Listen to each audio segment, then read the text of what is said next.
All right, welcome to the February 4th meeting of the Rotary Club of Des Moines. It is just peachy to be here at Wakanda Club. You'll get that reference later.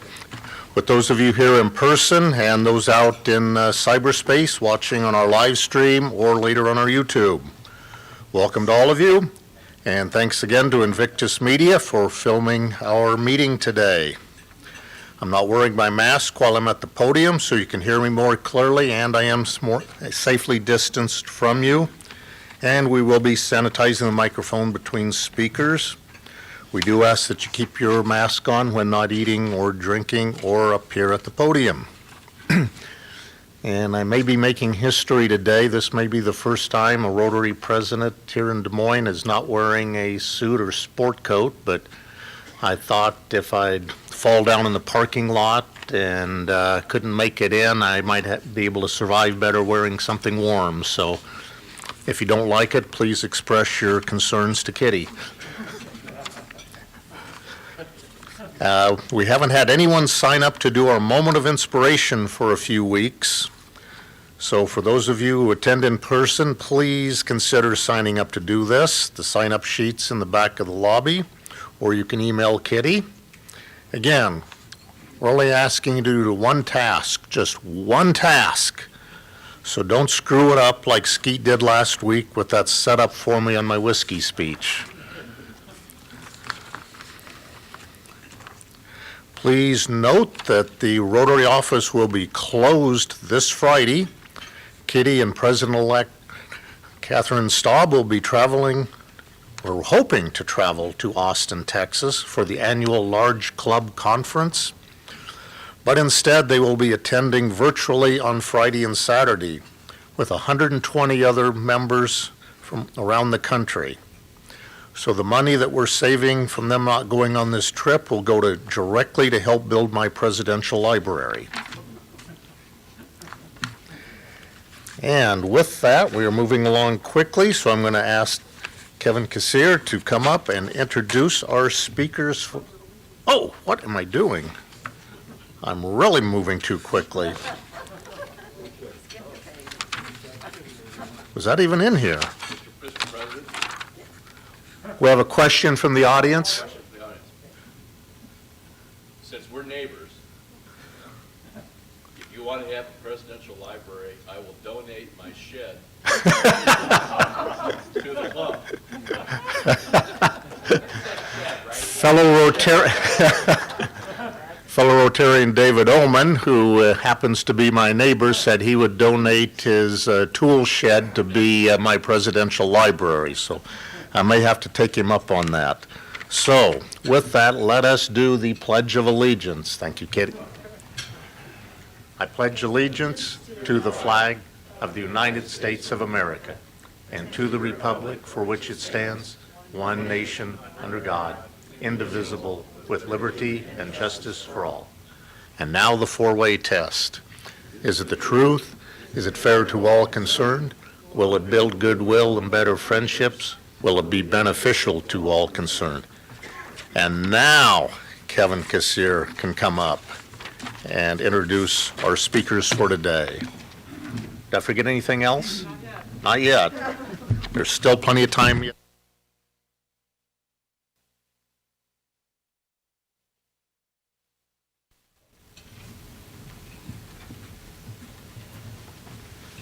Thank you, President Doug.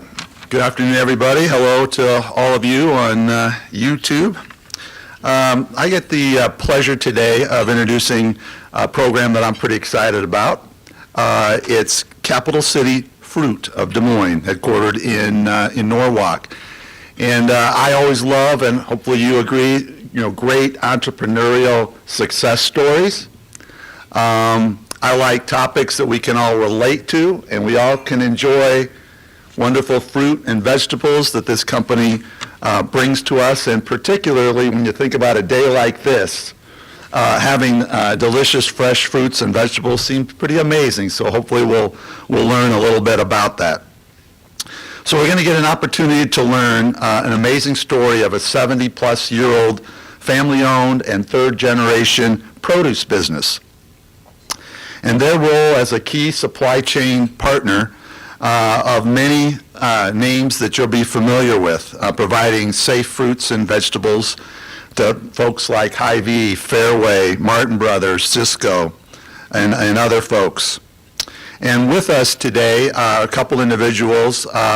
First, their Director of Sales and Marketing is Brent Addison, and he moved to Des Moines area from Florida in 1996. He's been with Capital Fruit for 5.5 years. Previously, he was in the worked for Iowa Wireless Services in the sales and marketing role. One interesting fact about Brent, and being a Cubs fan, I did work this into the introduction. Sorry, Cardinals fans.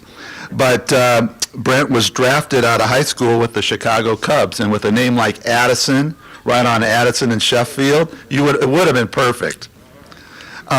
He went on to University of Florida and actually played in the College World Series, just over there in Omaha. And then also with us today is the CEO of Capital City Fruit, Christian Comito.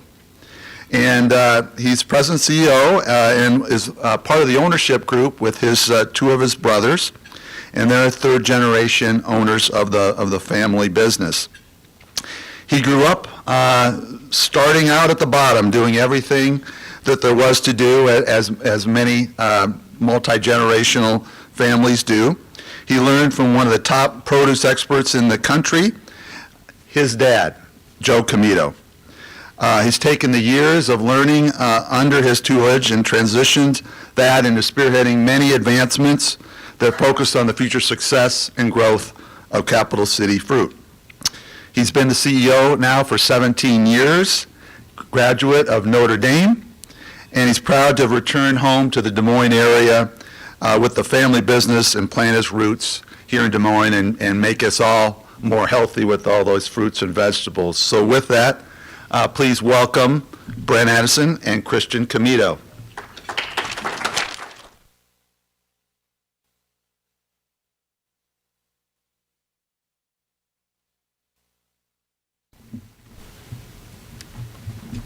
Welcome, everyone. You can hear me now. Okay, there we go. Welcome, everyone. Thank you to Norwalk and Des Moines Area Rotary Club for inviting us here today. It's great being with those of you who are in person and the many more that are online on YouTube or attending virtually. Specifically want to thank Nathan and Jennifer Katzer in Cumming, who had seen my dad, Joe Comito, speak to the past Norwalk Rotary event and invited us to present here today. Also, I have to wish my wife happy birthday in case she might be talking to a friend later and that belongs to Rotary, and so if I don't mention her birthday, I'll be in trouble. Today we're going to talk about Capital City Fruit and our role in the food chain that delivers your fresh fruits and vegetables every day.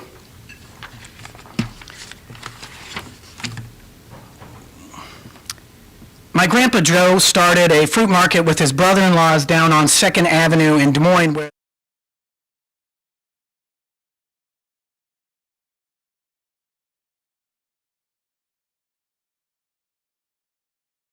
and he started driving to Arkansas and Texas to load fresh produce from farms for his fruit market. He also started selling to other markets and stores in the area. In 1967, he bought a apple orchard in Cumming and Bevington from a friend, and that's when they got out of the retail side and they started packing tomatoes in the apple packing shed in the off-season in the summertime. Then in 1982, they moved into a building in Norwalk, so this is when we officially moved to Norwalk, and we still operate in Norwalk in a building that we built in 2012. We have 175 employees today. I think there were 12 employees when we moved back in 1982, and the average tenure of our staff is about 9 years. Some of the photos there. The top picture, left to right, that's my dad, my older brother Brendan, and my other older brother Kieran on the far right. I'm on the left, or in the center, pardon me. Those are the brothers that I operate and own the business with. That was 1999, that's why I look so young. The middle picture from left to right, that's my dad, my Grandpa Joe and my Aunt Barb and the Anheuser-Busch Clydesdales that came to some type of an event at the fruit market back in 1954. Bottom picture is the grand opening when we opened our facility in 1982. So that's what my dad looked like with the world's largest watermelon.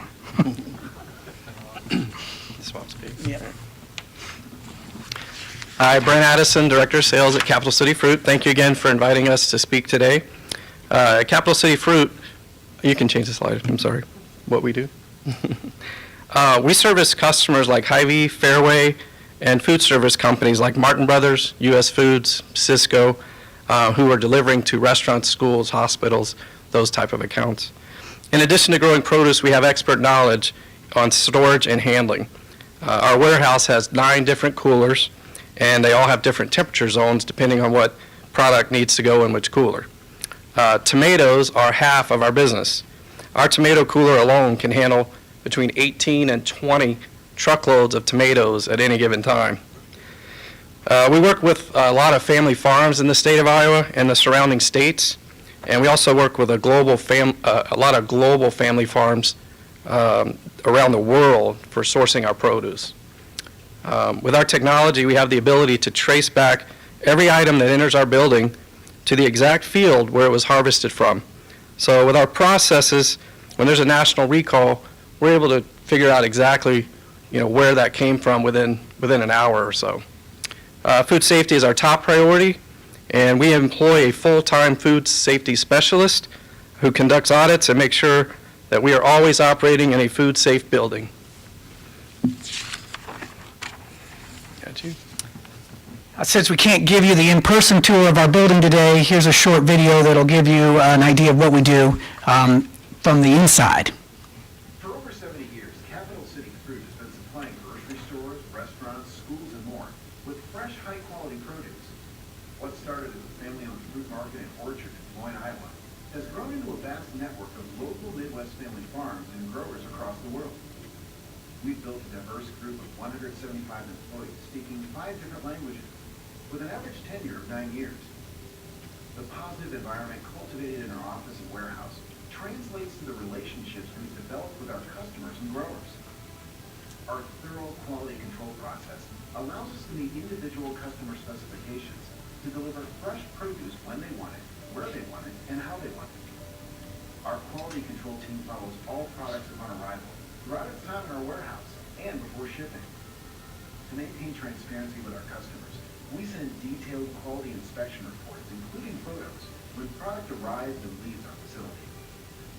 At Capital City Fruit, food safety is always the top priority.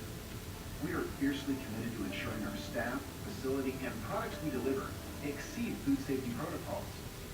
Our technology allows us to trace any product back to the field it came from within minutes.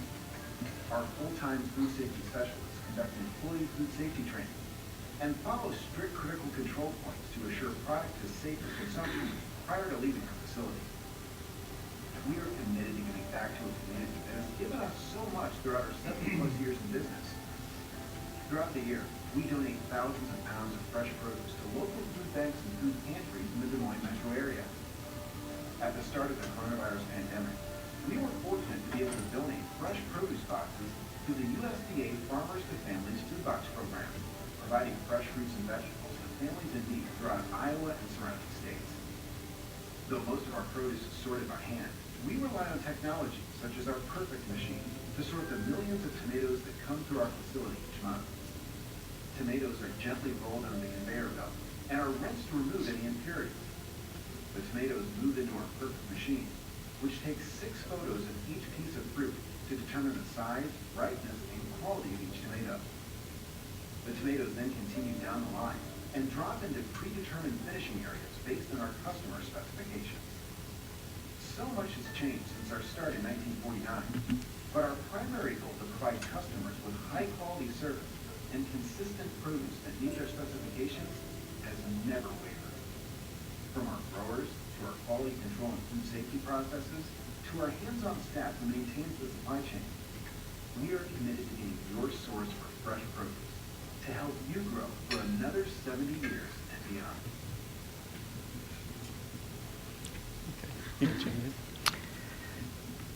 little bit about the growers that we work with.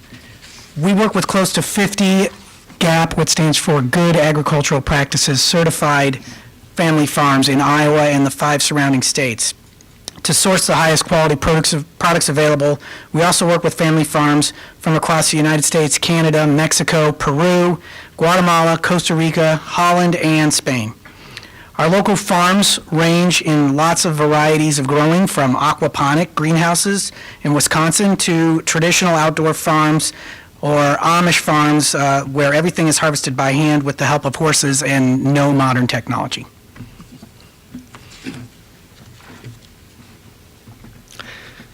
We really value our partnerships with our local family farms, and we frequently visit our farms to meet with the farmers and check on the crops throughout the summer. As we mentioned, one of our family farms is an Amish farm in Missouri who uses real horsepower to work in their fields. Here's a short video of that farm and their horses in action. And I promise you've probably never seen anything like this. Crops at Vernon County Produce are looking good. From watermelon to peppers and tomatoes, harvest time is in full swing. Vernon County Produce is a community of Mennonite growers. Many of the growers use tools like horse treadmills to grow and harvest their produce. Hi, this is Bethany Bennett from Capital City Fruit, and today we're going to show you around Vernon County Produce, one of our local growers located in Mitchell, Missouri. Right here we have a horse treadmill, and it is what runs the irrigation here. What will happen, the horse will come and power the treadmill here, which will generate power to pull water from the nearby pond and distribute that water to the plants. Horse treadmills are also used to power machines for washing lines, like this pepper line here.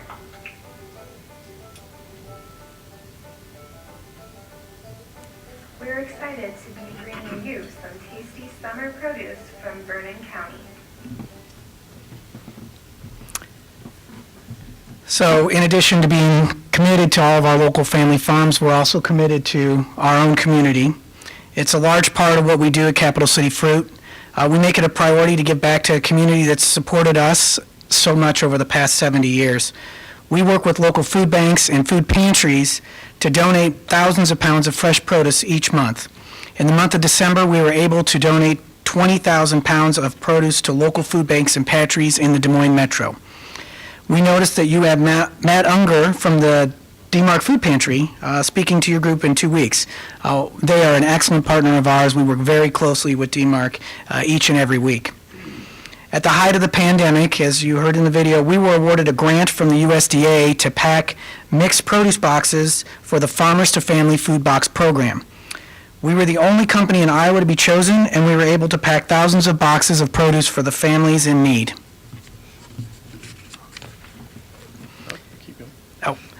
Many businesses have had to pivot. Here we go. Next slide. There we go. Many businesses have had to pivot during the pandemic to keep employees working and succeed as a company. Lots of our customers service restaurants, and when the pandemic started, that business disappeared overnight.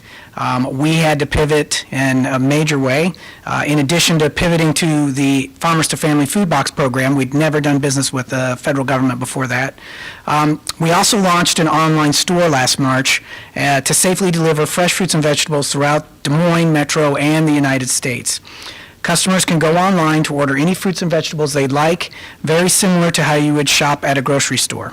At the height of the pandemic, our online store had over 6,000 orders during April.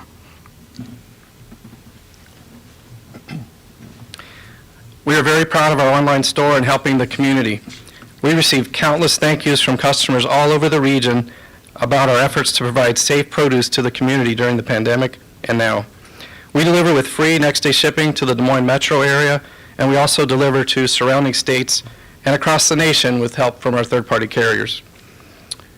We've expanded our online store to offer items from local vendors as well, such as protein powder, meats, cheeses, honey, tea, and tofu to create a full grocery store experience where you can shop safely from the comfort of your own home.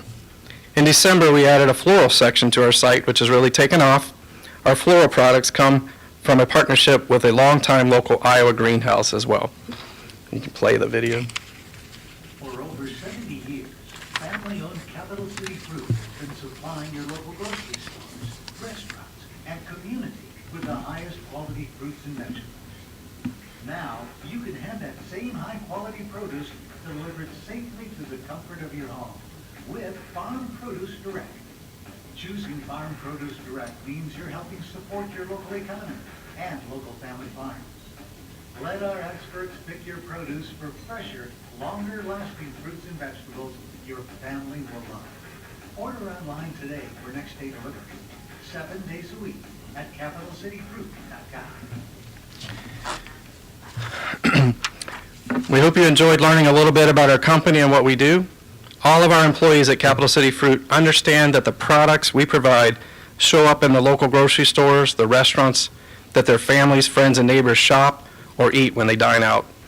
Delivering safe quality produce is what we do every day, and we are proud to serve the Midwest and especially serve the state of Iowa and the Des Moines metro area. Thank you again for the invitation to present to the Rotary Club of Des Moines today.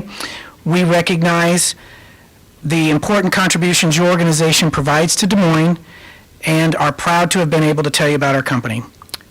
Anyone have any questions?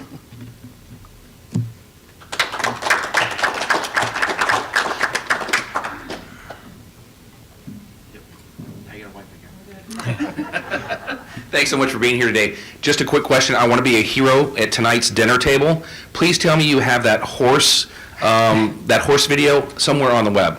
It is. Yes, it's on our Facebook page Okay. under videos. That's impressive. And That so- was really cool. yeah. Cool. Thank you.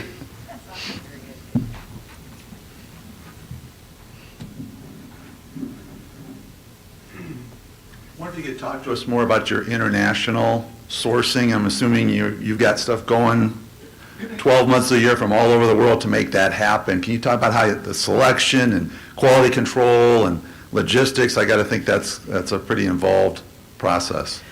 Yes, so we obviously can't grow bananas right now here in Iowa or even North America for that point.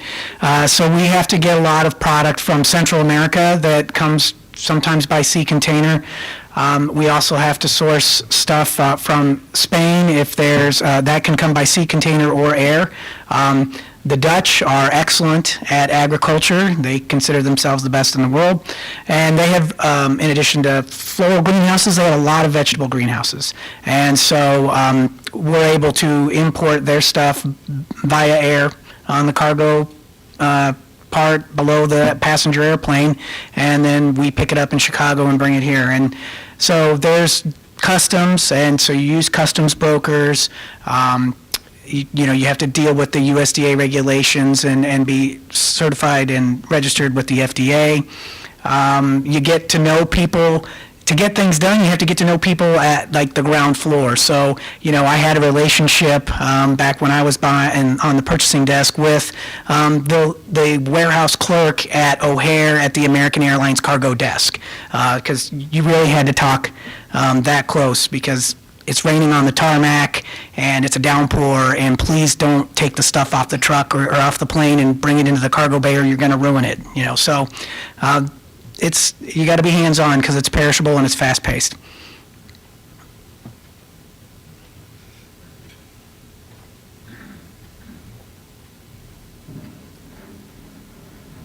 Good afternoon. Can you tell us what Whole Foods and Amazon, represents for your business? Is it a challenge or an opportunity? It's both. So we currently sell some of our holiday fruit baskets on Amazon, and it's been a nice new sales channel for us. We had 5,000 orders on 5,000 orders on Amazon in the month of December. So it's been a good experience that way, but we also know that with Whole Foods being a part of the Amazon network, there's a likelihood that Amazon will eventually launch a competing line with our baskets and be, servicing and distributing those out of their Whole Foods locations. But, that's okay. Competition is good for the market.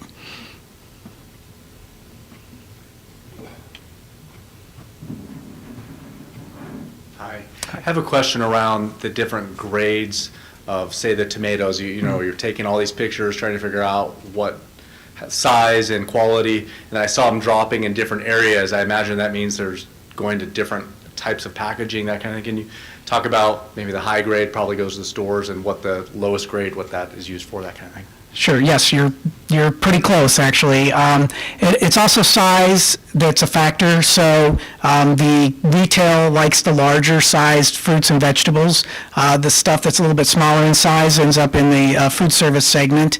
The USDA does have grading standards for every commodity that are published, and when we purchase stuff, you designate or dictate what standard you're choosing to buy. The stuff that's a USDA number 2 or number 3, that might go to salsas or processing or something to that effect. And the number 1 stuff will go to retail, and then the different sizes that aren't the jumbo or the large sizes will end up in the food service segment for salad bars and schools and restaurants.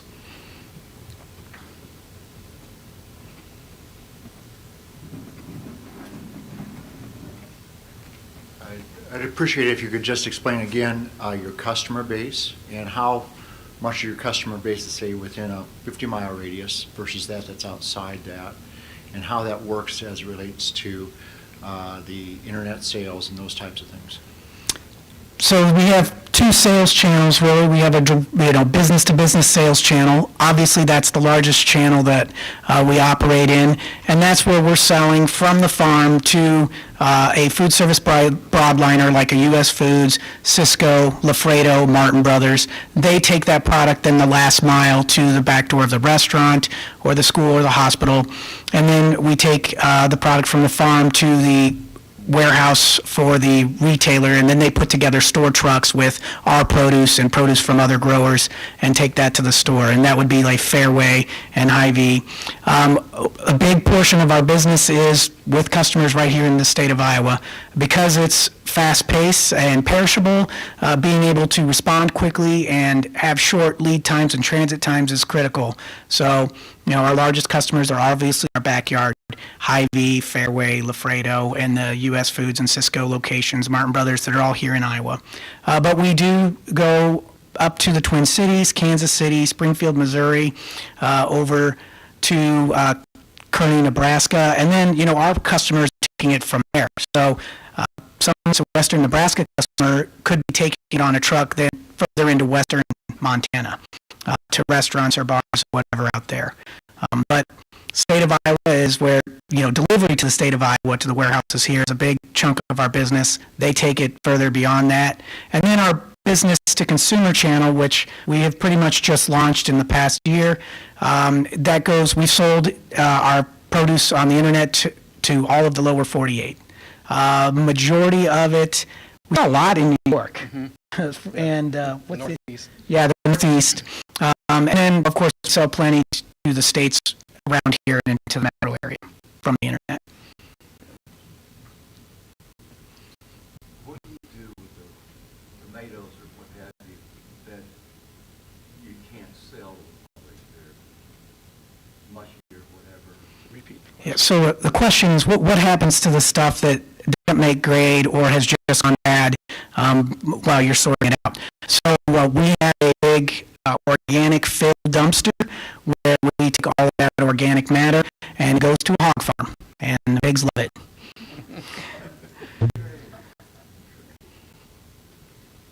Yes. I'll just stand here if I could. For our visitors online, they wouldn't be able to hear you, sorry. First of all, great presentation. Thank you. Thank you both for being here. So, Christian, you've talked about the food chain, literally. I'm just curious about the number of days. When you get the produce, you do the sort very systematically, quickly, and there's maybe 1 or 2 steps before the retail, Hy-Vee, Fairway, et al. Put that out, and there's a shelf life on that. Can you just take us from when you pick it up to the customer at the grocery store? How many days are we talking about? So it's very, very commodity specific. So depending on the item, Right. How it travels, we could and where it's coming from in the season. So this time of year, there's not a whole lot that's growing in the Midwest open field. It would all have to be stuff grown in a greenhouse. So the aquaponic greenhouse up in Wisconsin, we load it on, like say on a Sunday. It was picked that morning, probably. Yeah, And then we have it that night. So we loaded on Sunday afternoon. They would have picked it that morning. It would be in our warehouse Sunday night. We'd start shipping it Monday morning. Then let's take something for instance, bananas. They are grown, say, in Costa Rica, Guatemala. They'll be picked. They'll go on a sea container on a ship, 5 days maybe, go to the port in Texas, 2 or 3 days up to the Midwest to a ripening room where they need to be ripened for a certain amount of time to get the stage that you want. Then they'll come out of the ripening room, and we might need to fine-tune the ripening just a little bit, so that might be another night. And then it's, a day. Most of our customers were overnight, so either they're same day, so the ones that are right here in central Iowa, they give us an order in the morning, they have their delivery that afternoon. We pack it that morning, we deliver it that afternoon or evening. The other customers that are throughout the Midwest, it's overnight. We'll pack it in the afternoon, load it on a truck, 8 o'clock, 9 o'clock at night. It'll be at their facility sometime in the middle of the night, 4 or 5 in the morning. Spend a night in their facility or two, and then they'll put it on a truck and take it to their customers. So it really depends on the item and where it's grown. In the summertime, when we can buy product here in the Midwest, it's very short. It's days at most, 2 days, 3 days at most. In the wintertime, where we have to bring stuff from much further away, depending on the item, it could be 10 days to 14 days before it ends up on your plate. Thank you.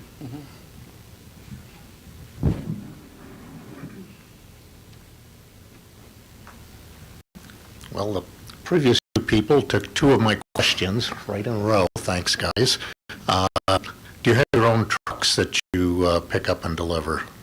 So we have our own private fleet for delivery. So when we resort and pack things in our facility, we have a private fleet of about 9 power units and 18 trailers or so, and we take our own deliveries out. When we are buying from our local farms in the summertime, we'll deliver in Nebraska and swing by the farm in Nebraska on our way back to our place. For most of our stuff that's coming inbound from, say, Florida or Texas or California or the Mexican border, we have a third-party logistics partner that's co-located in our building that my father started with a partner, and so that's who provides all of our inbound transportation. And could you explain the regulatory process with getting things through customs when you have to import from other countries? Well, so on the grower side, they have to be registered with the FDA and the USDA and meet the food safety standards to be able to import into the U.S. And there's pesticide requirements, and they test that stuff. They sample it when it comes to the border. They sample lots, test for pesticides, test for the USDA requirements. They have to do that on their end. Then there's the customs broker that will handle clearing the customs and paying the fees for you. And then you have your truck that will, usually the stuff comes across the border, clears customs and inspection, and then goes to a holding warehouse on the U.S. side of the border in border towns like Nogales, Arizona, or San Diego, California. And then our trucks will pick it up in the holding warehouse and bring it back to us. So we also are governed by the Perishable Agricultural Commodities Act, which dates back to the Depression, and it just dictates that the farmers and the people in the produce supply chain are a secured creditor. So should a produce retailer fold and go bankrupt, the people in the produce supply chain will be paid before the bank or any other creditors in the system. I wasn't alive back then, but I believe, back at the time, most of the country was rural, and you could live on a self-sustaining farm. There had to be some motivation to get those farmers to distribute their produce in the big cities, and usually, you had a farmer that was probably pretty simple and, wasn't super sophisticated, and they might be dealing with a trading merchant that might be unsavory and not pay them like they should. So they put these laws in place to protect the growers to ensure they would feed the urban areas. Stay up here. Is there one particular product you deal with that is more susceptible to bacteria contamination, and if so, how do you deal with that? So, there's an opportunity because we're fighting something we can't see, right? It's a microorganism. So there's an opportunity to contaminate any of the products at any time. But there are certain items that, you don't eat the skin on, so they're less risk, or that you cook them, so there's a kill step, so those are lower risk, like a potato or sweet corn. You're going to cook that, that's a kill step. You don't have to worry so much. Then there's other items like leafy greens, and there is like a Leafy Greens Food Safety Coalition that's constantly updating the growing standards and the picking and the harvesting standards to prevent contamination. And so if you take a romaine lettuce, which has leaves like this, and as it's irrigated or it's rained, that gets down inside the leaves, and so there's more opportunity for microorganisms to grow because of the nature of that product. Whereas if you have a round piece of produce, it can wash off or run off, and it's not as likely to be contaminated. It's a great question. And so much of what we do is very, very commodity specific. Every commodity and item is unique, and so internally we have commodity specialists, and they are assigned to that commodity. They know everything they can about that commodity, how to grow it, how to harvest it, how to distribute it, how to pack it, and that's the values that we bring to our customers. If they want to know, something specific, like why all of a sudden do my tomatoes only have 3 days before they're full red, whereas last month they would hold at this pink stage for 5-6 days, and it's all dependent on growing conditions. If it was 101 degrees this week when it was harvested, there's a lot of heat in there. That's going to ripen faster than something that was harvested at 75 degrees. So for our inventory, you can't have a FIFO system. It's not first in and first out.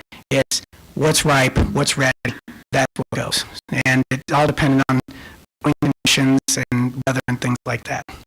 So we have a 12-person, QC staff that's what they do. They're constantly examining lots and determining what's ready and the best product for the customer for that specific day.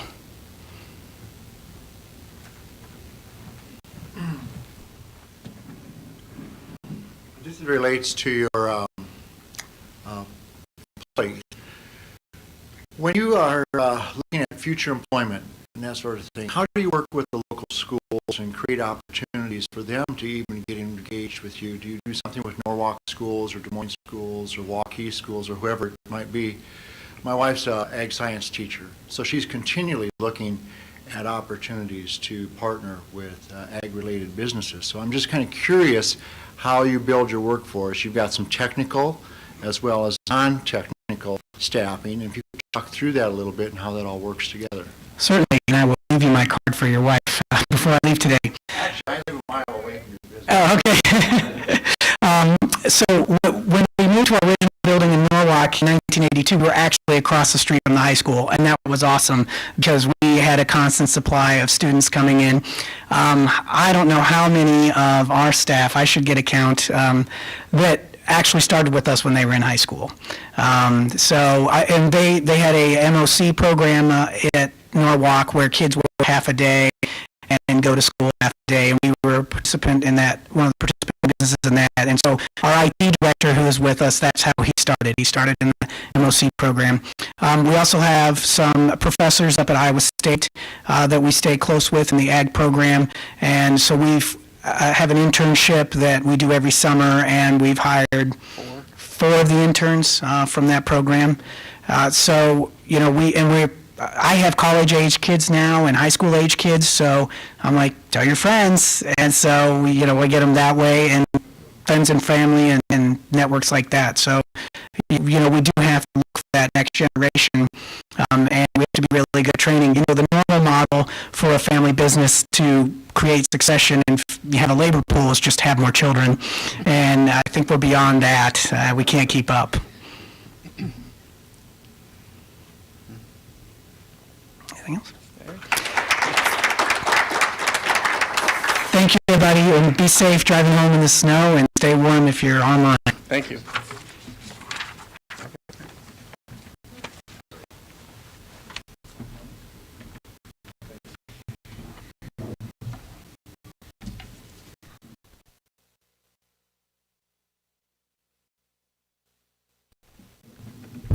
So did you deliver these green beans we had for lunch today?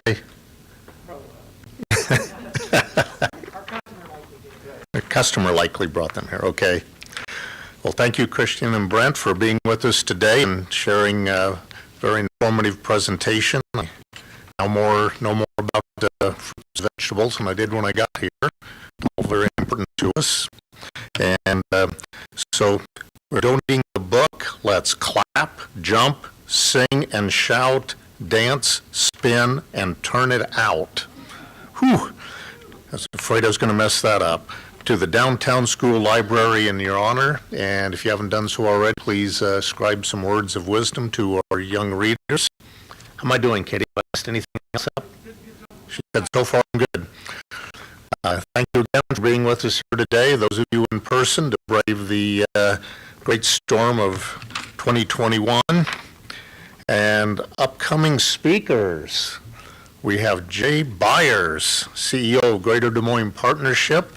Until just a few days ago, it was a mystery of who we were going to have in there, but our program committee, who does such a great job behind the scenes, was able to get that filled.